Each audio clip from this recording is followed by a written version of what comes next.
नमस्कार दोस्तों, आपका स्वागत करता हूं इस YouTube channel SK coaching centre पर।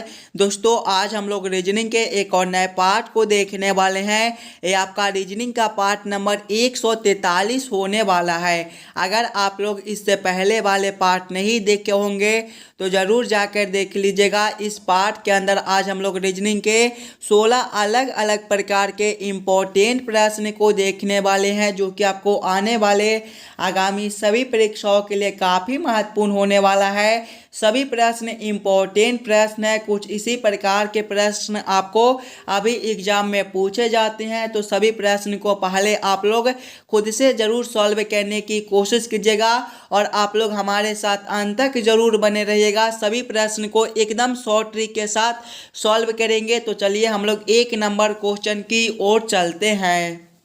दोस्तों, ये रहा क्वेश्चन नंबर 1। क्वेश्चन नंबर 1 आपको कर रहा है, नीचे दिए गए प्रश्न में संबंधित संख्या को चुनिए। ये जो प्रश्न है ये आपका नंबर एनालॉजी रीजनिंग का प्रश्न है। प्रश्न आप लोगों से पूछ रहा है जिस प्रकार से 14 का संबंध 194 के साथ है, उसी प्रकार से आप लोगों से पूछ रहा है 16 का संबंध कौन सा संख्या के साथ होगा, जो इस वाले क्वेश्चन मार्क पे भरे जाएंगे। जब भी आपको इस प्रकार के रीजनिंग के प्रश्न देखने को मिले तो सबसे पहले आप लोग ये समझने की कोशिश कीजिएगा ये आपका 14 से 194 किस प्रकार से लिख रहा है। हम लोग 14 को क्या करेंगे ताकि हमारा 194 बन जाए, उसी प्रकार से हम लोग सोचेंगे 16 से हमारा कौन सा संख्या बनेगा जो इस वाले क्वेश्चन मार्क पे भरे जाएंगे। देखिए, पहले हमें क्या करना है, 14 से 194 लाना है। अगर आप लोग ध्यान से देखिएगा 194 को,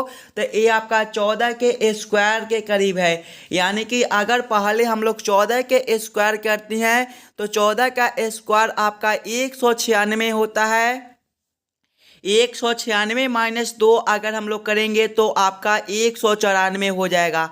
उसी प्रकार से यहाँ पर देखिएगा आपका 16 दिया गया है, तो पहले हम लोग 16 के स्क्वायर करेंगे। 16 का स्क्वायर आपका 256 होता है। 256 माइनस 2 करेंगे तो ये आपका 254 हो जाएगा। 254 आपका ऑप्शन नंबर ए में दिया गया है, जो कि आपका सही उत्तर हो जाएगा। इस वाले क्वेश्चन मार्क पे आपका 254 भरा जाएगा। क्लियर है। चलिए अगले प्रश्न की ओर हम लोग चलेंगे, क्वेश्चन नंबर 2 की ओर। ये रहा क्वेश्चन नंबर 2। क्वेश्चन नंबर 2 आपको कर रहा है, नीचे दिए गए प्रश्न में लुप्त संख्या ज्ञात करें। इस बार आपको मिसिंग नंबर से रिलेटेड प्रश्न दिया गया है। यहाँ पर आपका क्वेश्चन मार्क है। इस वाले क्वेश्चन मार्क पे आपका कौन सा संख्या भरा जाएगा ये आप लोगों से पूछ रहा है। ये भी प्रश्न आपके आने वाले आगामी सभी परीक्षाओं के लिए काफ़ी महत्वपूर्ण प्रश्न है। तो पहले आप लोग खुद से ज़रूर सॉल्व करने की कोशिश कीजिएगा इस वाले क्वेश्चन मार्क पे आपका कौन सा संख्या भरा जाएगा। देखिएगा, जब भी आपको इस प्रकार के मिसिंग नंबर से रिलेटेड प्रश्न देखने को मिले तो ऐसे प्रश्न को हम लोग 2 तरीके से सॉल्व करने की कोशिश कर सकते हैं। पहले तो हम लोग प्रश्न को इस लाइन से देखेंगे। अगर इस लाइन से प्रश्न हमारा सॉल्व नहीं होता है, फिर हम लोग प्रश्न को इस लाइन से सॉल्व करने की कोशिश करेंगे।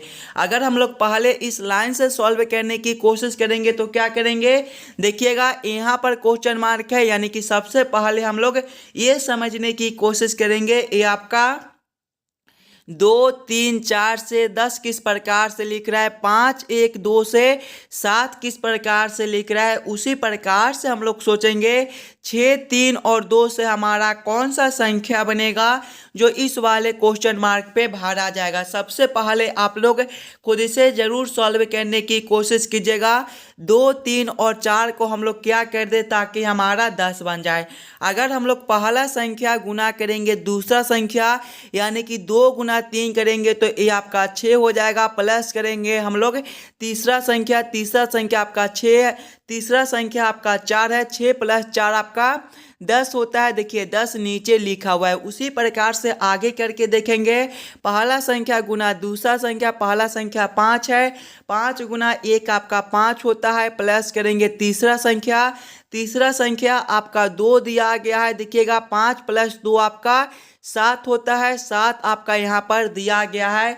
यानी कि इसी प्रकार से इस वाले प्रश्न को हम लोग सॉल्व कर सकते हैं। तो वही सेम हम लोग यहाँ पर करेंगे। पहले पहला संख्या गुना करेंगे, दूसरा संख्या, पहला संख्या 6 है, दूसरा संख्या 3 है, 6 × 3 आपका 18 होता है, प्लस करेंगे तीसरा संख्या आपका 2 है, 18 + 2 आपका 20 हो जाएगा। 20 आपका ऑप्शन नंबर सी में दिया गया है, जो कि आपके सही उत्तर हो जाएंगे। इस वाले क्वेश्चन मार्क पे आपका 20 भरा जाएगा। क्लियर है। इस पार्ट में आपको जितने भी प्रश्न कराए जाएंगे वो सारे प्रश्न आपको आने वाले आगामी सभी परीक्षाओं के लिए काफ़ी महत्वपूर्ण है। तो सभी बच्चे पहले खुद से ज़रूर सॉल्व करने की कोशिश कीजिएगा। चलिए अगले प्रश्न की ओर हम लोग चलेंगे, क्वेश्चन नंबर 3 की ओर। ये रहा क्वेश्चन नंबर 3। क्वेश्चन नंबर 3 आपका वेन आरेख, वेन डायग्राम से रिलेटेड प्रश्न है। पुरुष, महिला और मनुष्य का किस प्रकार से वेन आरेख, वेन डायग्राम बनेगा, ये आप लोगों से पूछ रहा है। सबसे पहले आप लोग ये समझने की कोशिश कीजिएगा, पुरुष, महिला और मनुष्य में कौन किसके साथ संबंधित है, किसके अंदर हम लोग किसको रख सकते हैं। अगर आप लोग ध्यान से देखिएगा तो मनुष्य के अंदर ही आपका महिला और मनुष्य के अंदर ही आपका पुरुष होता है। यानी कि सबसे पहले हम लोग मनुष्य के लिए एक गोला बना लेंगे। मनुष्य के अंदर ही आपके ये दोनों होते हैं, पुरुष और महिला। तो मनुष्य के अंदर हम लोग पुरुष और महिला को रख देंगे। पुरुष और महिला आपका अलग अलग होता है, यानी कि ये दोनों आपके मनुष्य के अंदर आ जाएंगे, लेकिन दोनों अलग अलग हो जाएंगे कुछ इस प्रकार से। इस प्रकार का वेन आरेख, वेन डायग्राम आपका ऑप्शन नंबर बी में दिया गया है, जो कि आपके सही उत्तर हो जाएंगे। क्वेश्चन नंबर 3 का आपका ऑप्शन नंबर बी सही हो जाएगा। चलिए अगले प्रश्न की ओर हम लोग चलेंगे, क्वेश्चन नंबर 4 की ओर।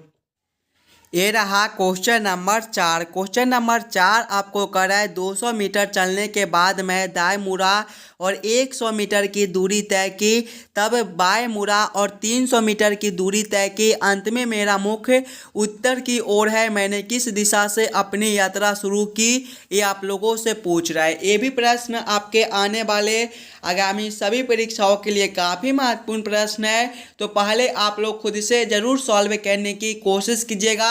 जब भी आपको इस प्रकार के प्रश्न देखने को मिले तो सबसे पहले आप लोग ये याद कर लीजिएगा, दिशा में आपका जो है वो पूरब इस वाला दिशा में होता है, पश्चिम आपका ये वाला दिशा होता है, उत्तर आपका ऊपर की ओर होता है और दक्षिण जो है वो आपका नीचे की ओर होता है। अब आप लोग प्रश्न को ध्यान से पढ़िएगा और समझने की कोशिश कीजिएगा। देखिए प्रश्न पहले आप लोगों को कर रहा है 200 मीटर चलने के बाद मैं दाएं मुड़ा, 200 मीटर चलने के बाद मैं दाएं मुड़ा और 100 मीटर की दूरी तय की, तब बाएं मुड़ा और 300 मीटर की दूरी तय की, अंत में मेरा मुख उत्तर की ओर है। अंत में मेरा मुख कौन सा दिशा में है, उत्तर की ओर है। उत्तर आपका ऊपर की ओर है, यानी कि अंत में मेरा मुख जो है वो ऊपर की ओर है। अब आप लोग प्रश्न को समझने की कोशिश कीजिएगा। देखिए प्रश्न आपको कर रहा है कि तब दाएं मुड़ा और 300 मीटर की दूरी तय की और अंत में मेरा मुख उत्तर की ओर है, यानी कि जब हम लोग इस वाले दिशा से जाएंगे और दाएं मुड़ेंगे तो आपका दिशा जो है वो ऊपर की ओर हो जाएगा। ये आपका 300 मीटर हो जाएगा। आगे प्रश्न को पढ़िएगा। देखिए दाएं मुड़ा और 100 मीटर की दूरी तय की। दाएं मुड़ा यानी कि जब हम लोग यहाँ से दाएं मुड़ेंगे तो आपका ए वाला दिशा हो जाएगा, जब हम लोग यहाँ से बाएं मुड़ेंगे तो आपका ऊपर वाला दिशा हो जाएगा। 200 मीटर चलने के बाद मैं दाएं मुड़ा, यानी कि ये आपका 200 मीटर हो जाएगा। जब हम लोग यहाँ से दाएं मुड़ेंगे तो आपका ए वाला दिशा हो जाएगा। आगे प्रश्न को पढ़िएगा। और 100 मीटर की दूरी तय की, तब मैं बाएं मुड़ा। जब हम लोग यहाँ से 100 मीटर की दूरी तय करने के बाद ऊपर की ओर यानी कि बाएं की ओर मुड़ेंगे तो आपका दिशा ऊपर की ओर हो जाएगा। और 300 मीटर की दूरी तय की। तो आप लोगों से पूछ रहा है मैंने किस दिशा से अपना यात्रा शुरू किया था। देखिएगा नीचे की ओर कौन सा दिशा है, नीचे की ओर आपका दक्षिण दिशा है, यानी कि मैंने अपना जो यात्रा शुरू किया था वो दक्षिण दिशा था। दक्षिण आपका ऑप्शन नंबर बी में दिया गया है, जो कि आपके सही उत्तर हो जाएंगे। क्वेश्चन नंबर 4 का आपका ऑप्शन नंबर बी जो है वो सही उत्तर हो जाएगा। अगर आपको किसी भी प्रश्न में कहीं पर भी कोई दिक्कत हो तो हमें ज़रूर कमेंट करके बतलाइएगा। उस वाले प्रश्न को फिर से हम लोग अगले पार्ट में देख लेंगे। चलिए अगले प्रश्न की ओर हम लोग चलेंगे, क्वेश्चन नंबर 5 की ओर। ये रहा क्वेश्चन नंबर 5। क्वेश्चन नंबर 5 आपको कह रहा है, यदि शीशे को स्टिक कहा जाए, स्टिक को निब और निब को सुई, सुई को रस्सी तथा रस्सी को धागा कहा जाए, तो किसी पेन में लिखने के लिए क्या लगाना होगा, ये आप लोगों से पूछ रहा है। इस प्रकार के भी प्रश्न आपको एग्जाम में पूछे जाते हैं, और जब भी आपको इस प्रकार के रीजनिंग के प्रश्न देखने को मिले तो सबसे पहले आप लोग प्रश्न को ध्यान से पढ़िएगा और समझने की कोशिश कीजिएगा प्रश्न आप लोगों से क्या पूछ रहा है। देखिएगा प्रश्न आप लोगों को पहले कह रहा है, यदि शीशे को स्टिक कहा जाए, यानी कि इस वाले प्रश्न में शीशे को स्टिक कहा जा रहा है। आगे प्रश्न को पढ़िएगा, स्टिक को नीब और नीब को सुई कहा जा रहा है, यानी कि स्टिक को नीब और नीब को सुई बोला जा रहा है, सुई को रस्सी बोला जा रहा है तथा रस्सी को धागा कहा जाए, यानी कि इस वाले प्रश्न में सुई को रस्सी तथा रस्सी को धागा कहा जा रहा है। आगे प्रश्न को पढ़िएगा, तो किसी पेन में लिखने के लिए क्या लगाना होगा। आप लोगों से क्या पूछ रहा है, किसी पेन में लिखने के लिए क्या लगाना होगा। किसी पेन में लिखने के लिए हम लोग क्या लगाते हैं, किसी पेन में लिखने के लिए हम लोग नीब को लगाते हैं। इस वाले प्रश्न में नीब को क्या बोला जा रहा है, देखिएगा नीब को सुई कहा जा रहा है, यानी कि इस वाले प्रश्न के अनुसार हम लोग किसी पेन में लिखने के लिए सुई को लगाएंगे। सुई आपका ऑप्शन नंबर सी में दिया गया है, जो कि आपके सही उत्तर हो जाएगा। चलिए अगले प्रश्न की ओर हम लोग चलेंगे, क्वेश्चन नंबर 6 की ओर।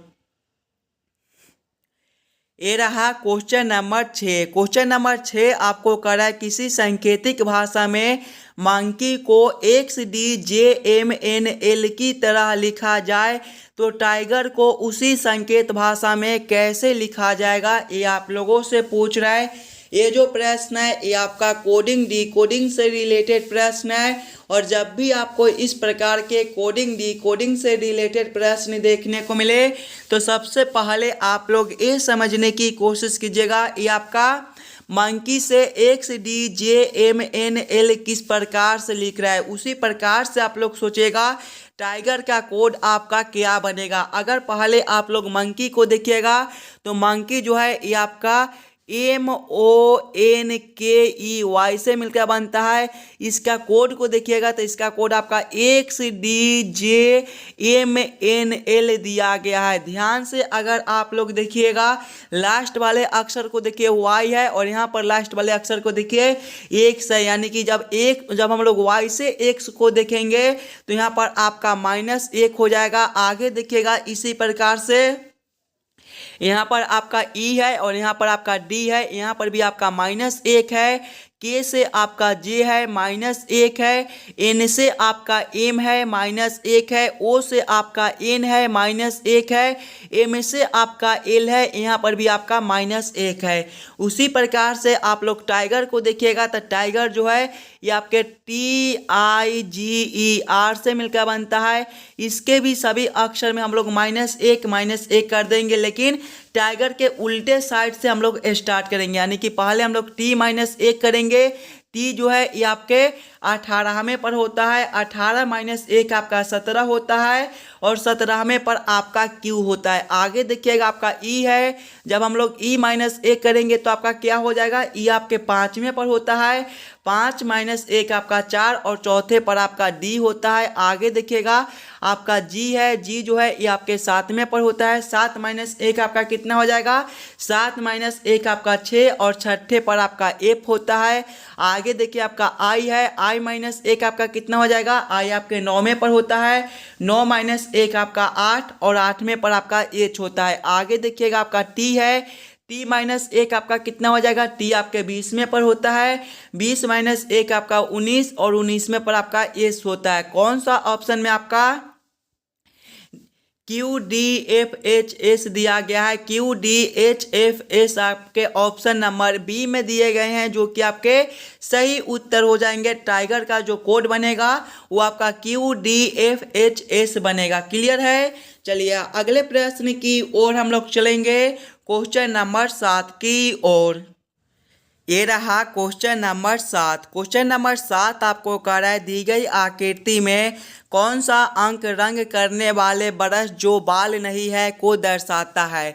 सबसे पहले आप लोग आकृति को ध्यान से देखिएगा और समझने की कोशिश कीजिएगा। देखिए ब्रश के लिए आपका यहाँ से लेकर यहाँ तक आकृति दिया गया है। आगे आप लोग देखिएगा तो रंग के लिए आपका यहाँ से लेकर यहाँ तक आकृति दिया गया है।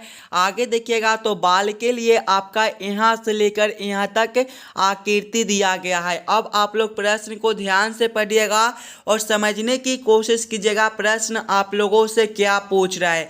देखिए प्रश्न आप लोगों से पूछ रहा है, कौन सा अंक रंग करने वाले ब्रश जो बाल नहीं है को दर्शाता है। यानी कि रंग करने वाला ब्रश होना चाहिए लेकिन वह बाल नहीं होना चाहिए। यानी कि केवल हमें ब्रश और रंग में संबंधित संख्या को देखना है। ब्रश और रंग में आपका कौन सा संख्या संबंधित है जो केवल आपका ब्रश और रंग में ही दिया गया है। ब्रश और रंग में आपका केवल 2 दिया गया है। 2 आपका कौन सा ऑप्शन में दिया गया है, देखिएगा 2 आपका ऑप्शन नंबर डी में दिया गया है, जो कि आपके सही उत्तर हो जाएंगे। क्वेश्चन नंबर 7 का आपका ऑप्शन नंबर डी जो है वो सही उत्तर हो जाएगा। चलिए अगले प्रश्न की ओर हम लोग चलेंगे, क्वेश्चन नंबर 8 की ओर। ये रहा क्वेश्चन नंबर 8। क्वेश्चन नंबर 8 आपको कह रहा है, नीचे दिए गए श्रृंखला को पूरा करें। श्रृंखला सीरीज से रिलेटेड प्रश्न आपका एक श्रृंखला सीरीज दिया गया है और यहाँ पर क्वेश्चन मार्क है। इस वाले क्वेश्चन मार्क पे आपका कौन सा संख्या भरा जाएगा ये आप लोगों से पूछ रहा है। सबसे पहले आप लोग श्रृंखला को ध्यान से देखिएगा और समझने की कोशिश कीजिएगा। देखिए पहले आपका 9 लिखा हुआ है, 9 के आगे आपका 13 है, 13 के आगे आपका 18 दिया गया है, 18 के आगे आपका 24 दिया गया है, 24 के आगे आपका 31 है और 31 के आगे आपका क्वेश्चन मार्क है। अगर आप लोग श्रृंखला को ध्यान से देखिएगा तो ये जो श्रृंखला है ये आपका ऊपर की ओर बढ़ रहा है। जब भी आपको इस प्रकार के श्रृंखला देखने को मिले तो सबसे पहले आप लोग अंतर को देखिएगा। ये 9 से 13 किस प्रकार से लिख रहा है। जब हम लोग 9 + 4 करेंगे तो ये आपका 13 हो जाएगा। आगे देखिएगा 13 से आपका 18 है, यहाँ पर आपका +5 है, 13 + 5 आपका 18 होता है। 18 से 24 है, यहाँ पर आपका +6 है, 18 + 6 आपका 24 होता है। 24 से आपका 31 है, यहाँ पर आपका +7 है, 24 + 7 आपका 31 होता है और आगे आपका क्वेश्चन मार्क है। अंतर को देखिएगा, +5 + 6 + 7 प्लस यानी कि +4 + 5 + 6 + 7, तो अगले अंतर जो है ये आपके +8 के हो जाएंगे। 31 + 8 आपका 39 होता है। 39 आपका ऑप्शन नंबर ए में दिया गया है, जो कि आपके सही उत्तर हो जाएंगे। इस वाले क्वेश्चन मार्क पे आपका 39 भरा जाएगा। क्लियर है। चलिए अगले प्रश्न की ओर हम लोग चलेंगे, क्वेश्चन नंबर 9 की ओर। ये रहा क्वेश्चन नंबर 9। क्वेश्चन नंबर 9 आपको कह रहा है, नीचे दिए गए प्रश्न में संबंधित अक्षरों को चुनिए। इस बार आपको संबंधित अक्षर चुनने के लिए बोला जा रहा है। प्रश्न आपको कह रहा है, जिस प्रकार से बीपी का संबंध ईएस के साथ है उसी प्रकार से आप लोगों से पूछ रहा है एनटी का संबंध कौन सा अक्षर के साथ होगा, जो इस वाले क्वेश्चन मार्क पे भरे जाएंगे। सबसे पहले आप लोग ये समझने की कोशिश कीजिएगा, ये आपका बीपी से ईएस किस प्रकार से लिख रहा है। देखिएगा पहले आपका बीपी है, बीपी को हम लोग क्या करेंगे ताकि हमारा ईएस बन जाए। अगर आप लोग ध्यान से देखिएगा सिंगल अक्षर को, तो बी से आपका ई है, बी आपके दूसरे नंबर पर होता है, ई आपके 5वें पर, यहाँ पर आपका +3 है। आगे देखिएगा पी से आपका एस है, पी आपके 16वें पर होता है, एस आपके 19वें पर, यहाँ पर भी आपका +3 है, यानी कि बीपी के दोनों अक्षर में +3 कर दिया गया है। वही सेम हम लोग आगे करेंगे। आगे आपका एनटी है, एनटी के भी दोनों अक्षर में हम लोग +3 करेंगे। देखिएगा n+3 आपका कितना हो जाएगा, n आपके 14वें पर होता है, 14 + 3 17, और 17वें पर आपका q होता है। आगे देखिएगा आपका t है, t+3 आपका कितना हो जाएगा, t आपके 20वें पर होता है, 20 + 3 आपका 23, और 23वें पर आपका w होता है। कौन सा ऑप्शन में आपका QW दिया गया है, QW आपके ऑप्शन नंबर बी में दिए गए हैं, जो कि आपके सही उत्तर हो जाएंगे। इस वाले क्वेश्चन मार्क पे आपका QW भरा जाएगा। दोस्तों सभी प्रश्न इंपॉर्टेंट प्रश्न है, तो पहले आप लोग खुद से ज़रूर सॉल्व करने की कोशिश कीजिएगा, और जितने बच्चे इस वाले YouTube चैनल पर नए हो चैनल को सब्सक्राइब, और सभी बच्चे वीडियो को लाइक जरूर करके जाइएगा। चलिए अगले प्रश्न की ओर हम लोग चलेंगे, क्वेश्चन नंबर 10 की ओर। ये रहा क्वेश्चन नंबर 10। क्वेश्चन नंबर 10 आपको कह रहा है नीचे दिए गए प्रश्न में विषम संख्या को पहचान करें। इस बार आपको विषम संख्या चुनने के लिए बोला जा रहा है। जब भी आपको विषम संख्या चुनने के लिए बोले तो सबसे पहले आप लोग चारों ऑप्शन को ध्यान से देखिएगा और समझने की कोशिश कीजिएगा। ये चारों ऑप्शन में आपका सबसे अलग ऑप्शन कौन सा दिया गया है। देखिए ऑप्शन ए में आपका 1 है, ऑप्शन बी में आपका -2 है, ऑप्शन सी में आपका देखिएगा -3 है। जब आप लोग माइनस को ख़त्म कीजिएगा तो ये आपका +3 हो जाएगा, यानी कि ए भी आपका केवल 3 है। ऑप्शन डी में आपका 5 है। ध्यान से देखिएगा 1, 3 और 5 जो है ये आपके धनात्मक है, जबकि ऑप्शन बी आपका -2 यानी कि ऋणात्मक दिया गया है। तो क्वेश्चन नंबर 10 का आपका ऑप्शन नंबर बी जो है ये आपका सबसे अलग दिया गया है। तो क्वेश्चन नंबर 10 का आपका ऑप्शन नंबर बी जो है ये सही उत्तर हो जाएगा। चलिए अगले प्रश्न की ओर हम लोग चलेंगे। ये रहा क्वेश्चन नंबर 11। क्वेश्चन नंबर 11 आपको कह रहा है नीचे दिए गए निम्नलिखित शब्दों का सही क्रम बताएं। काटना, पहनना, सिलाई करना, नापना, चौक से निशान लगाना का किस प्रकार से सही क्रम बनेगा, ये आप लोगों से पूछ रहा है। सबसे पहले आप लोग सभी शब्दों को ध्यान से देखिएगा और समझने की कोशिश कीजिएगा। ये सभी शब्दों का आपका किस प्रकार से सही क्रम बनेगा। देखिएगा इसमें सबसे पहले आपका नापना हो जाएगा, यानी कि 4 नंबर। नापने के बाद आपका चौक से निशान लगाना हो जाएगा, यानी कि 5 नंबर। चौक से निशान लगाने के बाद आपका काटना हो जाएगा, यानी कि 1 नंबर। काटने के बाद आपका सिलाई करना हो जाएगा, यानी कि 3 नंबर। सिलाई करने के बाद आपका पहनना हो जाएगा, यानी कि 2 नंबर। कौन सा ऑप्शन में आपका 4, 5, 1, 3, 2 दिया गया है। 4, 5, 1, 3, 2 आपके ऑप्शन नंबर ए में दिए गए हैं, जो कि आपके सही उत्तर हो जाएंगे। चलिए अगले प्रश्न की ओर हम लोग चलेंगे, क्वेश्चन नंबर 12 की ओर। ये रहा क्वेश्चन नंबर 12। क्वेश्चन नंबर 12 आपको कह रहा है नीचे दिए गए प्रश्न आकृति का दर्पण छवि चुनिए। यहाँ पर आपका एक प्रश्न आकृति दिया गया है। इस वाले प्रश्न आकृति का किस प्रकार से दर्पण प्रतिबिंब बनेगा, ये आप लोगों से पूछ रहे हैं। देखिए दर्पण जो है ये आपके कुछ इस प्रकार से दिए गए हैं। दर्पण प्रतिबिंब में क्या होता है कि बाएं वाले आकृति जो है ये आपके दाएं में दिखाई देती है, और दाएं वाले आकृति जो है ये आपके बाएं में दिखाई देती है। यानी कि जब हम लोग इस वाले आकृति को इस प्रकार से उलटेंगे तो आपका किस प्रकार का आकृति बनेगा। सबसे पहला जो आपका खंड है ये आपका उलटने के बाद भी कुछ इसी प्रकार का रहेगा। उसके बाद ये जो आपका माइनस है ये आपके इस वाले खंड में हो जाएंगे कुछ इस प्रकार से। ये जो आपका दिया गया है ये आपका इस वाले खंड में हो जाएंगे, और ये आपके इस वाले खंड में है तो इस वाले खंड में आ जाएंगे, और ये आपका इस वाला खंड में है तो अब ये वाला खंड में हो जाएगा। इस प्रकार का उत्तर आकृति कौन सा ऑप्शन में है, ऑप्शन नंबर डी में आपका इस प्रकार का उत्तर आकृति दिया गया है। यानी कि इस वाले प्रश्न आकृति का दर्पण छवि आपका कुछ इस प्रकार से बनेगा। क्वेश्चन नंबर 12 का आपका ऑप्शन नंबर डी सही उत्तर हो जाएगा। चलिए अगले प्रश्न की ओर हम लोग चलेंगे, क्वेश्चन नंबर 13 की ओर। ये रहा क्वेश्चन नंबर 13। क्वेश्चन नंबर 13 आपको कर रहा है नीचे दिए गए प्रश्न में संबंधित शब्द को चुनिए। इस बार आपको संबंधित शब्द चुनने के लिए बोला जा रहा है। प्रश्न आपको कर रहा है जिस प्रकार से पुस्तक का संबंध पृष्ठ के साथ है उसी प्रकार से आप लोगों से पूछ रहा है सीढ़ी का संबंध कौन सा शब्द के साथ होगा जो इस वाले क्वेश्चन मार्क पे भरे जाएंगे। सबसे पहले आप लोग ये समझने की कोशिश कीजिएगा ये आपका पुस्तक से पृष्ठ किस प्रकार से लिख रहा है, पुस्तक से पृष्ठ किस प्रकार से संबंधित है उसी प्रकार से आप लोग सोचिएगा सीढ़ी से आपका कौन सा शब्द बनेगा जो इस वाले क्वेश्चन मार्क पे भरे जाएंगे। अगर आप लोग ध्यान से देखिएगा तो पुस्तक में आपका पृष्ठ रहता है उसी प्रकार से सीढ़ी में आपका कदम होता है। कदम आपका ऑप्शन नंबर ए में दिया गया है जो कि आपके सही उत्तर हो जाएंगे। इस वाले क्वेश्चन मार्क पे आपका कदम भरा जाएगा। क्वेश्चन नंबर 13 का आपका ऑप्शन नंबर ए जो है वो सही उत्तर हो जाएगा। चलिए अगले प्रश्न की ओर हम लोग चलेंगे, क्वेश्चन नंबर 14 की ओर।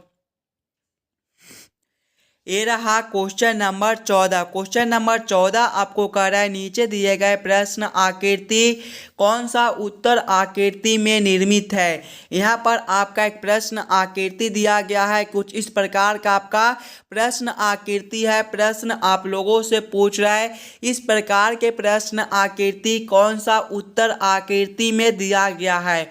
सबसे पहले आप लोग प्रश्न आकृति को ध्यान से देखिएगा और समझने की कोशिश कीजिएगा इस प्रकार के प्रश्न आकृति आपका कौन सा उत्तर आकृति में दिया गया है। अगर आप लोग ध्यान से देखिएगा ऑप्शन नंबर डी में तो आपका कुछ इस प्रकार का प्रश्न आकृति दिया गया है, यानी कि क्वेश्चन नंबर 14 का आपका ऑप्शन नंबर डी जो है वो सही उत्तर हो जाएगा। इस प्रकार के प्रश्न आकृति आपके ऑप्शन नंबर डी में दिए गए हैं। क्लियर है।